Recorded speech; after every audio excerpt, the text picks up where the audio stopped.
Hello दोस्तों, कैसे हैं आप सब। आज का हमारा एक्सप्लेनेशन है 2021 में रिलीज हुई अल्लू अर्जुन की एक्शन ड्रामा मूवी पुष्पा का। इस मूवी की करंट रेटिंग है 10 में से 8.3। तो चलिए बढ़ते हैं इस मूवी की तरफ। इस मूवी की शुरुआत में हम लाल चंदन नाम की एक लकड़ी को देखते हैं जो कि सिर्फ इंडिया में मद्रास के जंगलों में पाई जाती है। और इस लकड़ी के पेड़ को काटना इलीगल था, लेकिन पैसों के लिए कुछ लोग इस लकड़ी को स्मगल करके चेन्नई से जापान भेज रहे होते हैं, जिसके बदले उन लोगों को करोड़ों रुपए मिलते हैं। जिसके बाद हम अल्लू अर्जुन या कहें पुष्पा को देखते हैं, जिसे कुछ पुलिस वाले इलीगल काम करते हुए पकड़ लेते हैं, लेकिन पुष्पा उन्हें रिश्वत देकर बच जाता है। अब इस मूवी की स्टोरी 1 साल पीछे जाती है, जहां हम देखते हैं कि पुष्पा एक आम मजदूर था और पैसों के लिए वो जगह जगह पर काम किया करता था, लेकिन पैसों से ज्यादा उसे अपनी इज्जत प्यारी होती है। पुष्पा के साथ हम कटलेट नाम के एक आदमी को भी देखते हैं जो कि उसके साथ रहता है। और अब एक दिन पुष्पा को उसी लाल चंदन वाली लकड़ी का काम मिलता है, जिसके बाद हम उसे जंगल में अपने साथियों के साथ लाल चंदन के पेड़ों को काटते हुए देखते हैं। लेकिन तभी वहां गोविंद नाम का एक ऑफिसर कुछ पुलिस वालों के साथ रेड मार देता है, लेकिन गोविंद के वहां पहुंचने से पहले ही पुष्पा उन कटी हुई लाल चंदन की लकड़ियों को छुपा देता है और उन पुलिस वालों के हाथ कुछ भी नहीं लगता। लेकिन फिर गुस्से में आकर गोविंद पुष्पा को धमकाने लगता है, लेकिन पुष्पा उल्टा ही उसे धमकाते हुए कहता है कि आप सिर्फ 5-6 पुलिस वाले हो और हम 60 मजदूर। भलाई इसी में है कि आप यहाँ से चुपचाप चले जाओ। जिसके बाद वो पुलिस वाले वहां से चले जाते हैं और अब काफी टाइम तक पुष्पा ये काम बड़े आराम से करता है। लेकिन फिर एक दिन गोविंद पूरी पुलिस फोर्स लेकर उस जंगल में पहुंच जाता है, जिसके बाद पुष्पा उस लाल चंदन से भरे हुए ट्रक को लेकर वहां से भागने लगता है और पुलिस वाले भी उसको पकड़ने के लिए उसके पीछे जाते हैं। लेकिन पुष्पा उस ट्रक को कहीं छुपा देता है, जिसके बाद वो पुलिस वाले पुष्पा को पकड़कर पुलिस स्टेशन ले जाते हैं और उसकी वहां खूब पिटाई होती है। लेकिन पुष्पा अपना मुंह नहीं खोलता। लेकिन फिर वहां पर एक पुलिस वाला आता है और वो सबके सामने पुष्पा को नाजायज कहता है। और हम देखते हैं कि पुष्पा के पिता के बारे में ढंग से कोई नहीं जानता था, क्योंकि पुष्पा की माँ के पास कोई प्रूफ नहीं था। और जिसे पुष्पा अपना पिता समझता था, उनके बेटे ने उसे और उसकी माँ को बचपन से बहुत परेशान किया और उसके पिता का सरनेम भी इस्तेमाल नहीं करने दिया, जिसकी वजह से पुष्पा हर जगह अपना नाम सिर्फ पुष्पराज ही लिखा करता था। और इसी वजह से वहां के कुछ लोग उसे नाजायज कहा करते थे। अब हम जॉली, जक्का और कोंडा रेड्डी नाम के 3 भाइयों को देखते हैं, जिसमें कोंडा रेड्डी सबसे बड़ा था और वही यहाँ का लीडर भी था। और ये वही लोग होते हैं जिनके लिए पुष्पा लाल चंदन की लकड़ियों का काम कर रहा था। अब इनमें से 2 लोग, जक्का और जॉली रेड्डी, पुष्पा से मिलने जेल में आते हैं, जहाँ पुष्पा उन्हें उस लकड़ी के ट्रक की लोकेशन बताता है जो उसने उन पुलिस वालों से बचाया था। जिसके बाद हम कोंडा रेड्डी को देखते हैं, जो कि परेशान होता है क्योंकि उसकी लकड़ियां अब पुलिस वालों के हाथ लगने लगी थी। लेकिन फिर पुष्पा कोंडा रेड्डी को कहता है कि अगर मेरे प्लान से चलेंगे तो ये लकड़ियां कभी कोई नहीं पकड़ सकता। तब कोंडा उसका प्लान सुनता है और लाल चंदन की लकड़ियों का सारा काम उसे सौंप देता है। और कोंडा उसे इस काम के लिए 5 लाख रुपए देता है, लेकिन पुष्पा वो पैसे न लेकर उसके बिजनेस में 4% का हिस्सा मांगता है, क्योंकि वो अब मजदूरी बना नहीं रहना चाहता था। जिसके बाद पुष्पा अपना काम शुरू कर देता है और अब वो दूध वाले टैंकर में लकड़ियों को छुपाकर चेक पॉइंट पार करता है और पुलिस वाले भी उन्हें नहीं पकड़ पाते। जिसके बाद हम श्रीवली को देखते हैं, जो कि पुष्पा के गांव में ही रहती थी और उसे देखकर पुष्पा को उससे प्यार हो जाता है और वो उसके पीछे लग जाता है। लेकिन श्रीवली उसे कोई भाव नहीं देती। और फाइनली एंट्री होती है मंगलम श्रीनु की, जो कि इस लाल चंदन की लकड़ी का एक बड़ा स्मगलर था। और कोंडा रेड्डी भी अपना माल मंगलम श्रीनु को ही बेचा करता था। जिसके बाद हमें पता चलता है कि कोंडा रेड्डी को सिर्फ 2 ही पुलिस चेक पोस्ट से अपनी लकड़ियां पार करानी होती थी। जिसके बाद आगे 15 चेक पोस्ट से मंगलम श्रीनु ही इन लकड़ियों को पार कराकर चेन्नई में मुर्गन नाम के एक आदमी को बेचा करता था। अब एक दिन मंगलम श्रीनु कोंडा रेड्डी के पास आता है और वो उससे अपनी सारी लाल चंदन की लकड़ियों को कुछ दिन के लिए उसके गोदाम में रखने के लिए कहता है। और कोंडा रेड्डी उसकी बात मानकर इन सभी लकड़ियों की रखवाली का काम पुष्पा को दे देता है। लेकिन एक दिन डीएसपी गोविंद कोंडा रेड्डी के 2 आदमियों को लकड़ियों को ले जाते हुए पकड़ लेता है और उन 2 आदमियों में एक श्रीवली का पिता होता है और गोविंद उन्हें पैसों का लालच देकर उनसे सारी इन्फॉर्मेशन निकलवा देता है। जिसके बाद गोविंद पूरी पुलिस फोर्स के साथ उसके अड्डे में फिर से छापा मारने जाता है।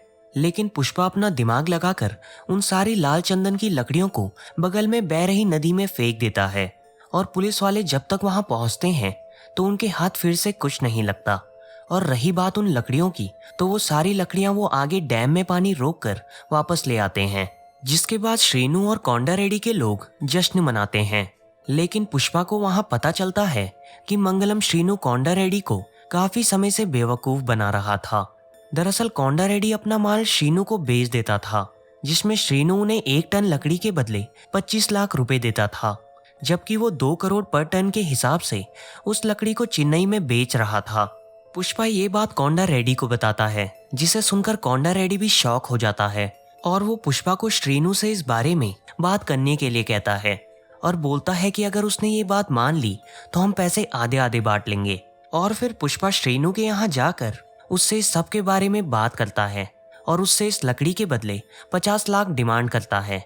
लेकिन श्रीनू उसे साफ मना कर देता है। जिसके बाद पुष्पा श्रीनू से कहता है कि वो अब इन लकड़ियों को उसे ना बेचकर अब सीधे चेन्नई में बेचेगा। जिसे सुनकर श्रीनू के लोग उस पर हमला कर देते हैं, लेकिन वो वहां सबको धो डालता है। अब अगले सीन में पुष्पा कोंडा रेड्डी को बिना बताए उन लकड़ियों के ट्रक को लेकर चेन्नई पहुंच जाता है और मुर्गन को वो लकड़ियां बेच देता है।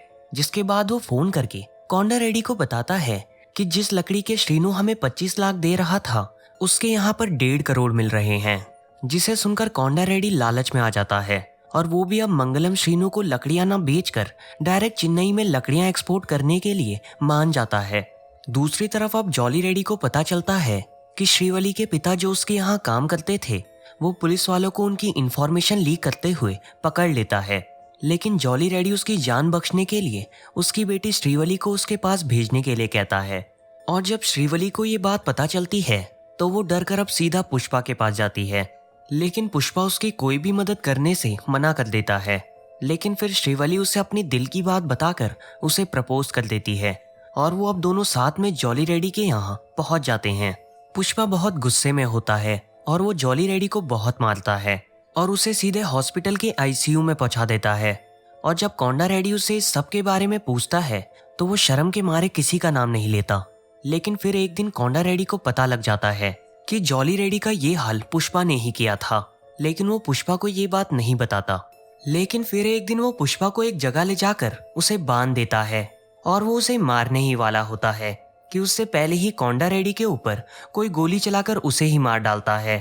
और वो गोली चलाने वाला और कोई नहीं, मंगलम श्रीनू का साला होता है, जो कि वहां पर कोंडा रेड्डी की पूरी गैंग को खत्म करने के लिए आए होते हैं। अब उन सब की आपस में लड़ाई होती है और पुष्पा एक एक करके मंगलम श्रीनू के सभी आदमियों को मौत के घाट उतार देता है और आखिर में वो मंगलम श्रीनू के साले को भी मार देता है।